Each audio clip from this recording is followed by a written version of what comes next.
Do you feel lucky, punk?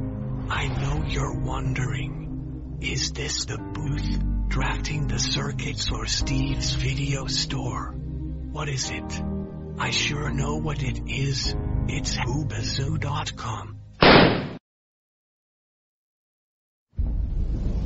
It's taking some work, but I finally have them. The worst of the worst.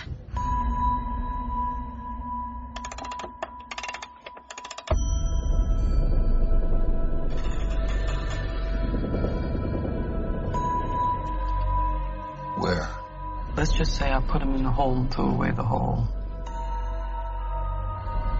There's rumors, Amanda, that some of them have abilities. Oh, yeah. I have seen things. Maybe Superman was some kind of beacon for them to creep back from the shadows. I want to assemble a task force of the most dangerous people on the planet who I think can do some good. They're bad guys. Exactly. And if anything goes wrong, we blame them. We have built-in deniability. What makes you think you can control them? Because getting people to act against their own self-interest is what I do for a living.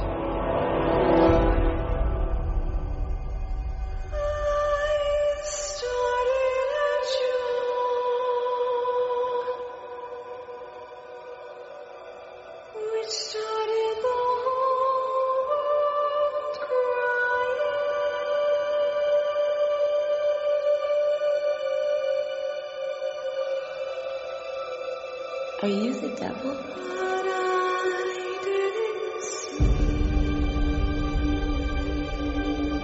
All you need to know is you work for me.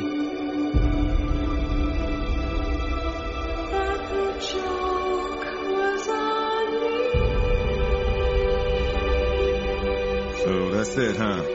We're the patsies. We're some kind of suicide squad. Let's go save the world.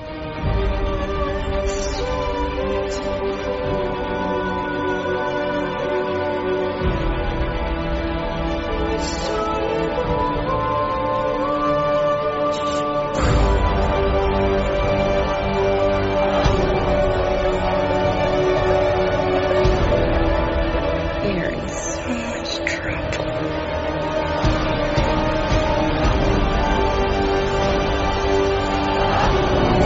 Hope you got insurance.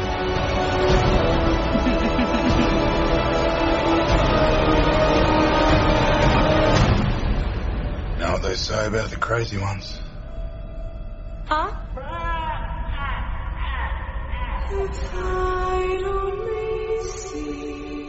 Oh, I'm not gonna kill you.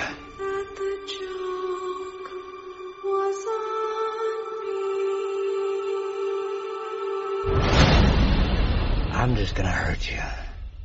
Really, really bad.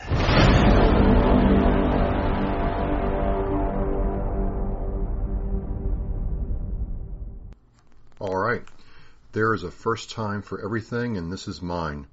Welcome to Oscar Mike Radio, broadcasting from the City of Champions, Brockton, Massachusetts.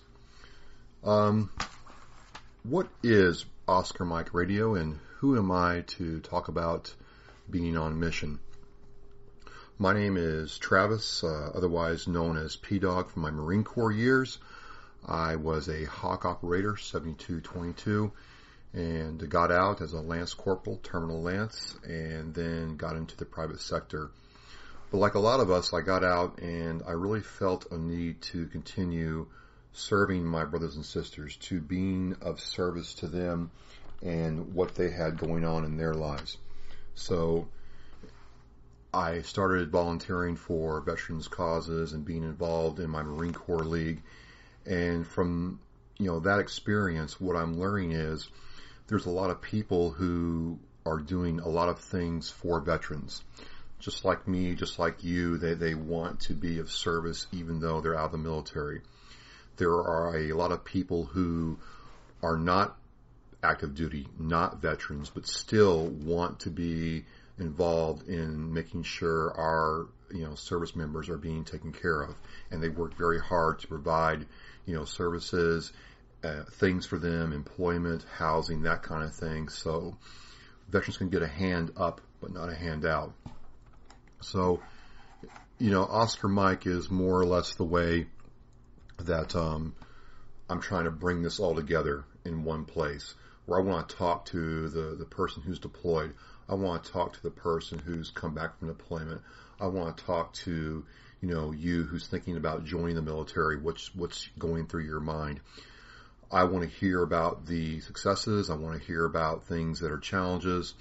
I want to understand how I can help and how I can relate your story to the greater audience that is America and our brothers and sisters. I want to talk about current events and how they affect us as veterans, how they affect us as Americans. And I want to make sure that you have a place where you can find out what's going on. So, that's where I'm at right now. This is my first time doing this, but I'm like, damn the torpedoes, full speed ahead. So a couple of shout outs before I get started. I just want to thank all my friends and, some family who have supported this, who've encouraged me to get this going. I want to thank Keith Hayes from Brockton, who, really turned me on to internet content creation, and he's been a very big help. Eventually this podcast will be a live streaming radio show with guests and people able to call in. So that's it. That's what this is about, and I'm going to have some fun. I'm going to get serious. I'm going to ask questions. I'm going to try to answer some, and without any further ado, I want to talk about a current event. It's not really current now, but it did happen, and it's close to me. I want to talk about the cop shooting in Baton Rouge.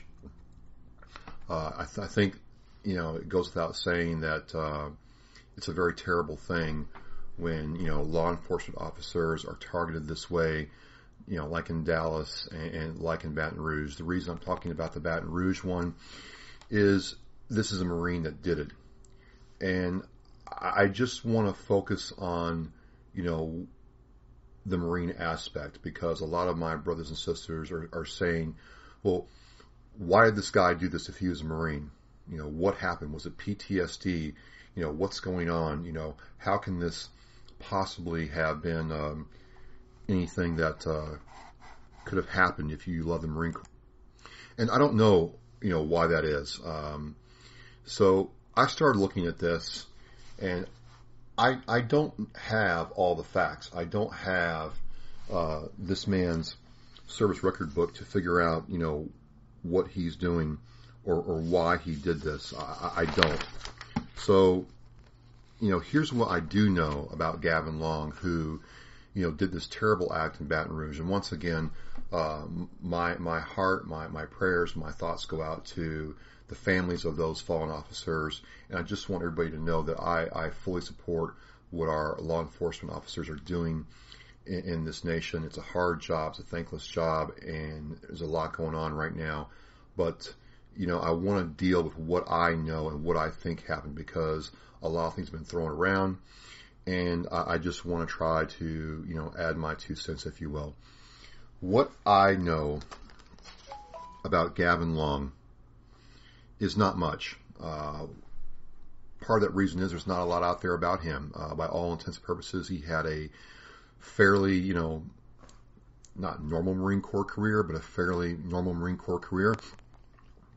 He got out and then went to school, and then this happened. And so there's not a lot to tell me, what actually happened to this man to make him do this. Here's what I know. He joined the Marine Corps in 2005 as a MOS 0651, which is a data network specialist. So what that tells me is, right there, is he wasn't a frontline combat troop, and he wasn't in a frontline combat support MOS or job. A data support specialist or data network specialist is a guy who sets up networks, servers, Exchange servers, because they use, Microsoft Exchange, things like that. I mean, you're not in the front line. You are sitting in a, data warehouse or some kind of other, operational shed, making sure emails and, password resets were being done, making sure routing tables are set up. It's not what you would particularly call a job where you would be exposed to combat operations. That's not to say that he didn't have some kind of collateral duty that, he was, guarding a warehouse or a gun truck or something like that. But from everything that I've been able to find out and everything I've read online is he worked on networks all day long. So he got out in 2010, and from all knowledge is he went back to Kansas City and went to school, and was in school for a couple of years. Then sold all his possessions and traveled to Rwanda, Ethiopia, Uganda, Kenya, and Tanzania, just to see the world. He had a plan in place of things that he wanted to do.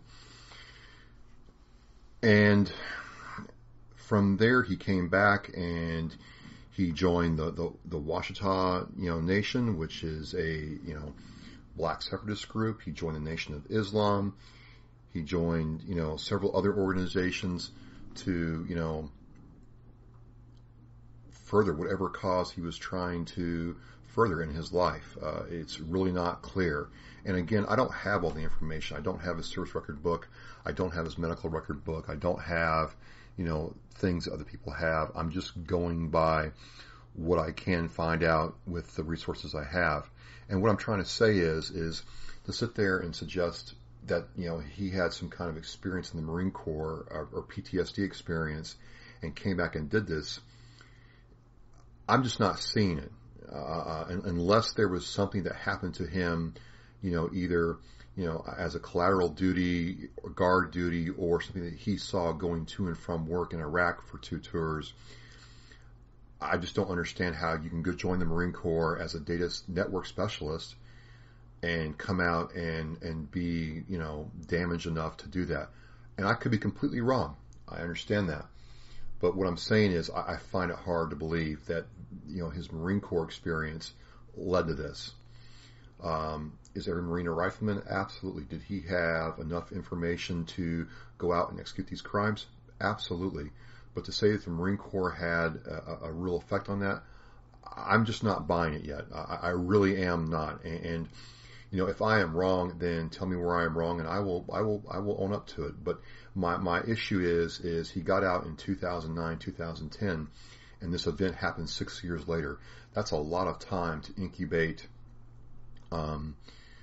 hate and self-delusion and all the other things that was going through him. If you watch some of his YouTube videos and other things that he put out there were other things going on than a PTSD situation. And if I'm wrong, I'm wrong. But I just don't understand how something that he was a part of 10, 15 years ago led to this now. And it's a very terrible thing. I feel like that our country is being divided, that there are pieces of the pie being cut up and put on different plates, and we are being forced further and further apart rather than being brought together. And it's a very, very sad time for our country.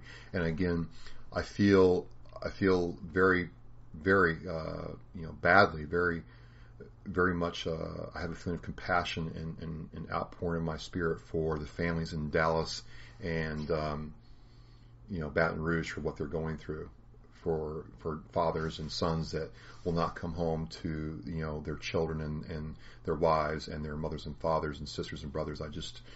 It's a terrible thing. And, I offer whatever comfort I can, now and going forward.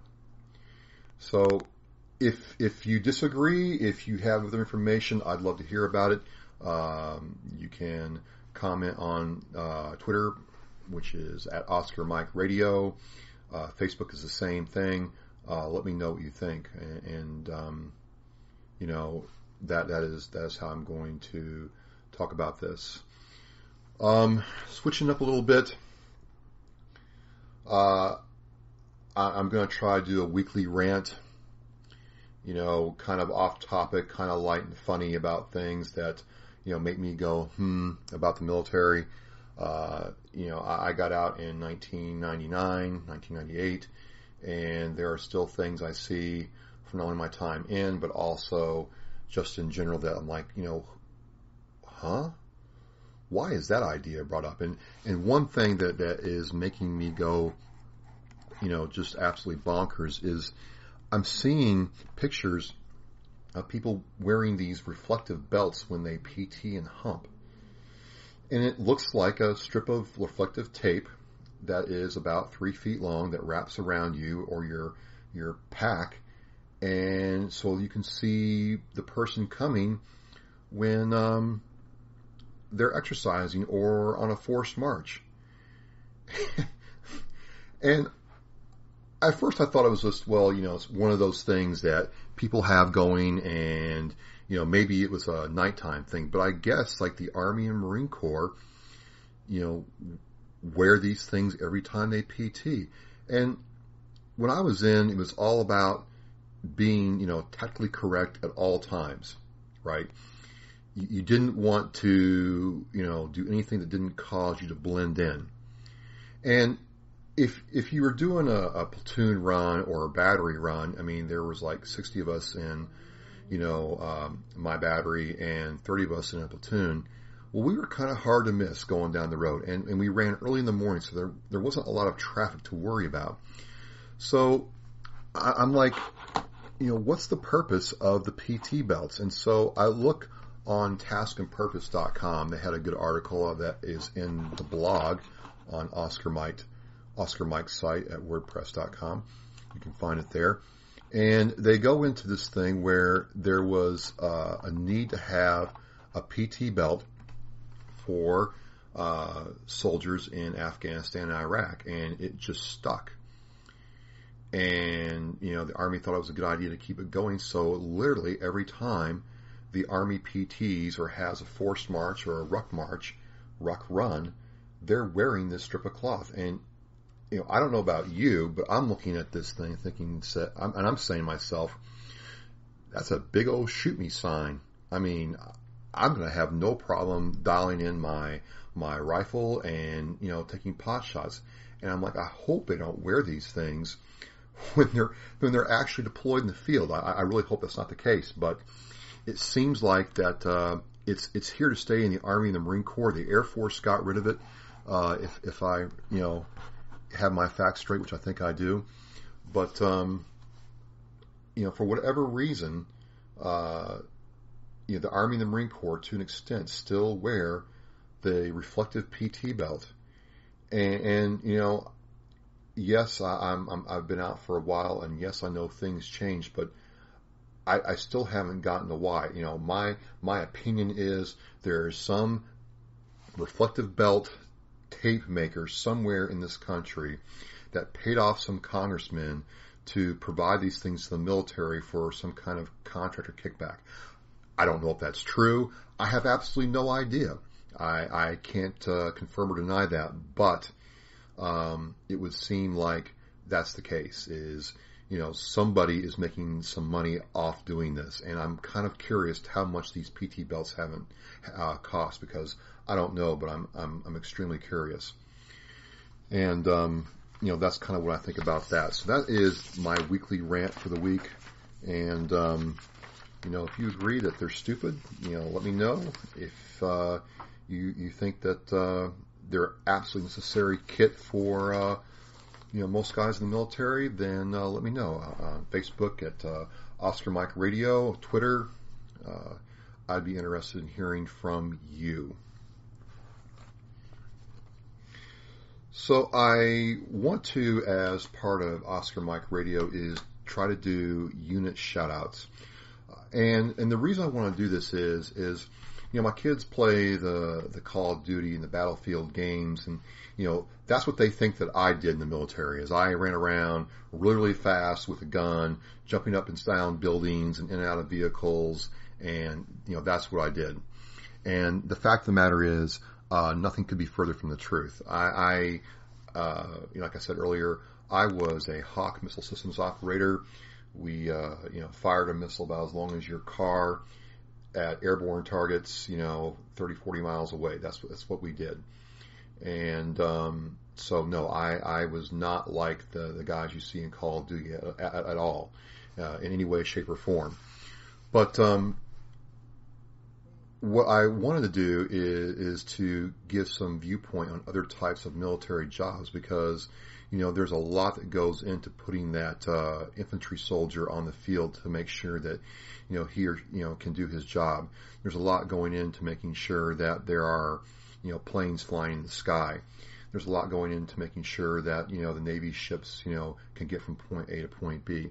And I think a lot of people just it's not anybody's fault per se. You just don't know what's out there, and there's tons of opportunity in the military to do something that makes a difference in people's lives, and also provide the support that you need for your fellow soldiers. So this week's shout out goes out to the 2nd MEF Civil Affairs Division in Okinawa, Japan. And what they do, well, actually the backstory behind this is, the guy I talked to about this unit served in the same Hawk battery as I did as a PFC. And he's a very interesting character. He was always, asking questions that his NCOs didn't like, and always wanting to know the why. You always hear now that the why is important for millennials to do their job and Gen Xers to do their job. Well, he was the first. He was first in line for that. And what happened was after I separated, he went to OCS, got his degree, and became an officer. And very, very proud of him and his accomplishments in the military. And so I got a hold of him, and I said, well, what do you do now? What's a civil affairs guy actually do? And it was a very interesting conversation. And so what he does and his unit does, he's a captain, he's an 03, is they really go out into the community or communities in the area that they are operating in, and they find out who the power players are, who's the mayor, who's his family, what's the infrastructure look like, where are the best roads, where are the problems the populace is facing, what do they like about where they live, how can the Marine Corps operate in that area without disrupting the native population too much, what's the instability in the region, who's the power players, so on and so forth. And then they coordinate, they bring all that information back to their secret shop, and I don't know if it's secret or not, but that's what I'm calling it. And what they do is they collate all the information together, and what that allows generals and senior commanders to do is to plan the strategy for operating in that theater. And it's a very important job. It's a very, very surefire way to make sure that you are positioning your troops for success. And for many of us, unless you ask somebody who's actually doing that or know about that intelligence, you would never know that actually exists. And so that's kind of why I'm wanting to provide these shout-outs every week is, there's a lot of jobs in the military that never see the light of day. You'll never see movies being made about them. You'll never hear about, what they do on a day-to-day basis. It's just, the nature of the game. But it's a very important job, and it's a very necessary job for how we operate and how, we do, combat in this day and age, especially within the age of information where things are changing so rapidly. So my shout out, Ocsar Mike, is to the 2nd MEF Civil Affairs Detachment in Okinawa, Japan. A good solid oorah from me to you guys. And ladies. I'm not going to forget that. So one of the things that I want to do with Ocsar Mike, and that's before I start bringing guests on and having callers call in, is I really want to, at least for now in the greater Boston area, make sure that if there's local events going on for the military or, somebody who's trying to do something, outside the military, but it's going to benefit veterans, is that about it. And so we have some events here to go through, and I'll try to make them sound interesting. Saturday, July 23rd, and this is from the VetNet Boston. It's It's an online site with almost every veteran happening going on in the greater Boston area. If they don't have it, they're going to get it. So it's a good resource to use. And these are also going to be listed in my blog. So the first one I'm going to talk about is Run to Home Base. It's happening Saturday, July 23rd at Fenway Park in Boston. And it's a fundraising event for the Home Base program. Very, very cool. If you're in that area, go check it out. Second thing we have up is the Mass Vets Music Fest at Battleship Cove. Now, I don't know if you've ever been down to Battleship Cove, but that has to be one of the coolest things in this state that you can go see. You just don't realize how big some of these warships are until you stand on them. And then to realize that, our grandparents, my children's grandfather, actually served on this, battleship. The history of what our forefathers did in World War II and how this ship was preserved and what they're trying to do down there. It's just a really fascinating time. It's a great time. It's a great thing to see. So they're having a Mass Vets Music Fest at Battleship Cove. That's Sunday, July 24th. And it's a free entry, and it's a free entry to the park for vets, troops, first responders, and their families. So there's going to be free food and live bands, and they're going to be playing at the fantail from the USS Constitution, which will be down there. That's pretty cool. There is a Vets and Military Free Night at the Brockton Rocks, Thursday, July 28th from 6 to 9 p.m. It's going to be free tickets and free meals for vets, troops, and their families. So check that out. I'm always pleased, being here in Brockton myself, that they have a very strong desire to make sure their vets are taken care of. Let's see here. This is kind of ongoing, but I wanted to note that, there's a new Department of Mass VFW service officer to help out with disability claim assistance. This officer will be at the Brockton VA campus every Tuesday from 9 to 3 p.m. and the Jamaica Plain VA campus every Thursday, 9 to 3 p.m. So for more information, you can contact Delray Dorsey, 781-812-8125. I'll also have this information on my blog and on the Oscar Mike blog, and you can link to it in the Facebook page and Twitter page. Last but not least, I want to talk about Hawk again. And for the first time in a long time, the USMC Hawk Association, managed by Stan Beligian, is going to have a reunion next year, June 20 through 23rd, in Harrisburg, Pennsylvania. And it's kind of important to me because I got into Hawk, and about halfway through my career, my 4-year tour, Hawk was done away with. It was replaced by the Patriot air defense system, and by the time I got out, it was pretty much mothballed. But the one thing I found out, when I got out is there's a lot of people who, if you know where to look, know what Hawk is, know what it does, and so we become a really tight family. So if you are a Hawker or served in the air defense artillery, whether in Vietnam, Kuwait, Iraq, or in peacetime, you can go to the website and you can find out how to join the Hawk Association. You can find out how to do all that, and that information will be on my blog as well.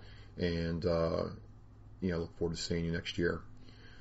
So this pretty much wraps up my first podcast with Oscar Mike.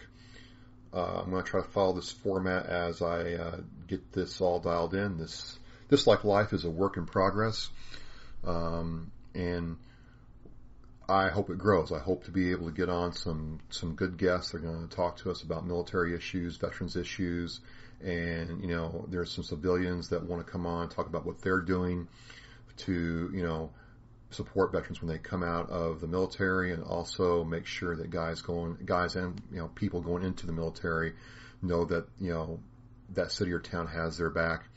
And I want to bring us together in this place and have a good time doing it. So, there's going to be more to come. I'm having a blast doing this, even though I'm have absolutely no idea what I'm doing, but